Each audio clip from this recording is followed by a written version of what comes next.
r/AskReddit. Hat is an interesting historical fact that barely anyone knows.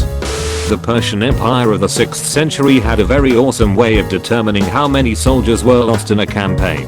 They would all pass before the emperor and place a single arrow into a basket. The arrows would be counted and the baskets sealed until the troops returned from the campaign. When the soldiers returned, they would all take one arrow from the baskets. When the last soldier took an arrow, they would count the remaining arrows, so they'd know how many men were lost. I wonder if anyone died because their quiver ran out of arrows, rendering them unable to shoot, and their last thoughts were along the lines of "damn it, should have kept that arrow."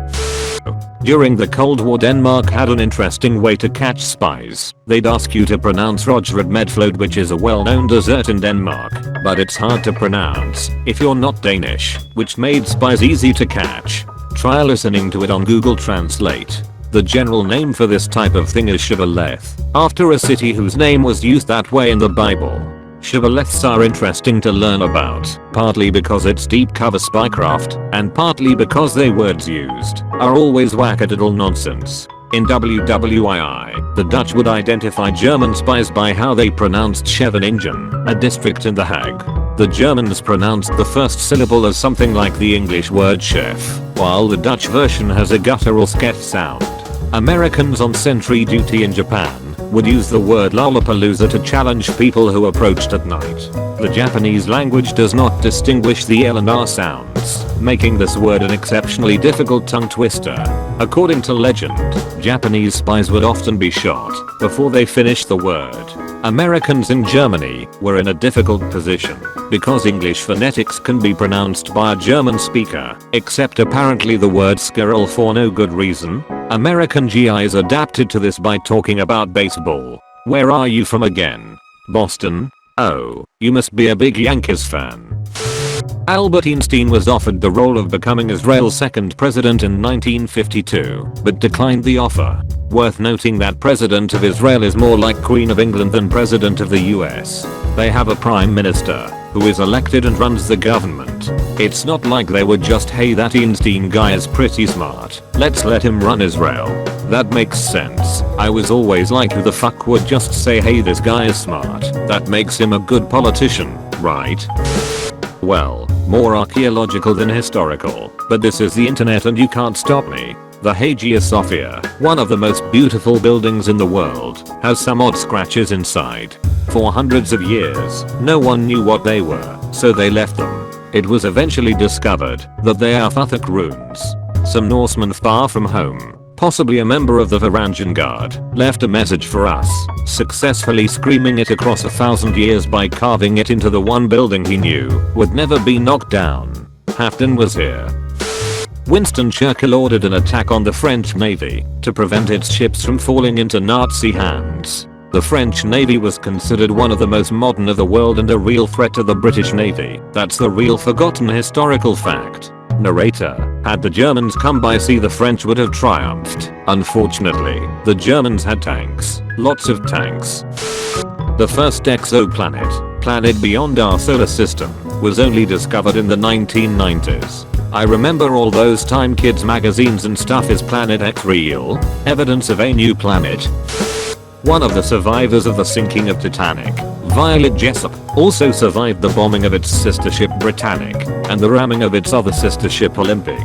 She's the only survivor of a disaster on all 3 Olympic-class ocean liners. She lived to be 83. She was the real unsinkable. You'd think she would stop going on ships after the second time or something. During the sinking of Britannic, she used her experience from Titanic to tell the other nurses to put their life belts on under their coats, so that if they ended up in the water and needed to ditch their coats, they could.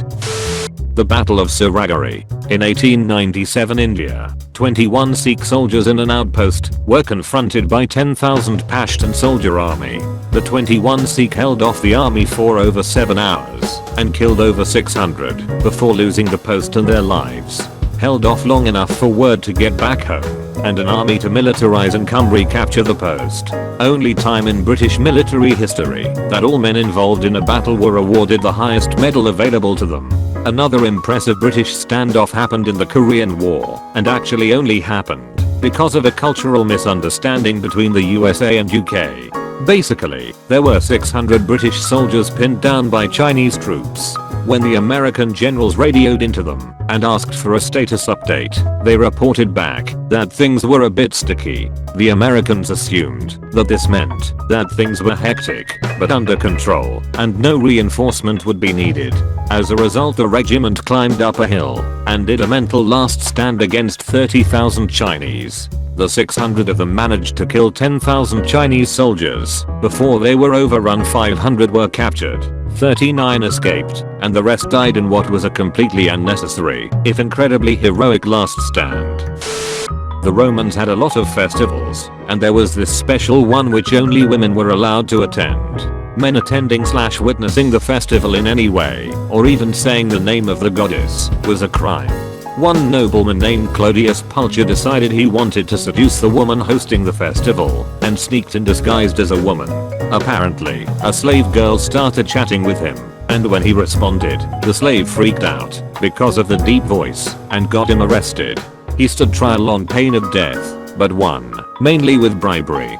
This same dude was accused of incest with his sister, got himself adopted at age 34 into the lower class just so he could run for an office, got Cicero exiled from Rome, and was an all-around mad lad. Gotta love the late Republic. We all know about the Salem witch trials. The reason why those particular women would be chosen were because they were, for the time period, sluts or spinsters, single women who never married, or widows. In short, they were undesirables. That's not the interesting historical fact. Men, weirdly enough, had a similar thing happen to them, except they were accused of bestiality. Basically, a stranger or a man who didn't fit the social standards of the time would be accused of having sex with an animal. A test, which consisted of holding the man's hand against the genitals of the animal and seeing if it was aroused, was conducted, and then the man would be executed. Like the witch trials, there are no innocent people. That's not the interesting historical fact. There was one man, God rest his soul, who was accused of having sex with a pig and fathering a litter, or whatever they're called. But for some reason, the typical test was not enough in his case. The animal was aroused, yes, but where is the real proof? So they took one of the piglets, held it up next to his face, said look, it looks like him, and fucking killed him. Maybe it's not so interesting, but it sure is fucking funny. I still remember how even the professor had trouble keeping his composure and said it's by far his favorite thing to teach because it never fails to make the entire class laugh. Abraham Lincoln was a champion wrestler with only one loss in his career. And here comes Abraham Lincoln with a metal chair. Lincoln is up on the ropes and emancipation. As God is my witness, this union is broken in half. The USA and Canada provided the Anglo-American loan with interest in 1946 to help the UK rebuild after WW2. It was only finally repaid in 2006. Germany only finished paying reparations for WW1 in 2010. There are still ongoing negotiations and debate regarding Germany's WW2 reparations.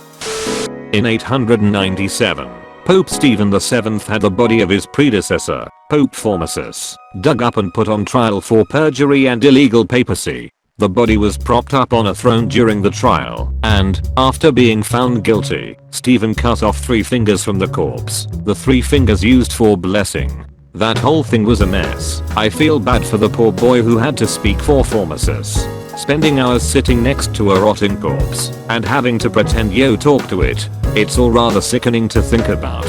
Also, they had to go to the effort of throwing his body into the river, and then after it was recovered and reinterred they dug it back up again, put it on trial for the same thing, and beheaded the corpse. When 8 of the British soldiers who committed the Boston Massacre in 1770 were put on trial, their defense lawyer was John Adams. He got 6 of them acquitted. It's a great episode in the John Adams miniseries. Nobody else would take the case, and Adams felt he had to show the British authorities that the colonies could provide fair justice. 3, 2, 1, jump!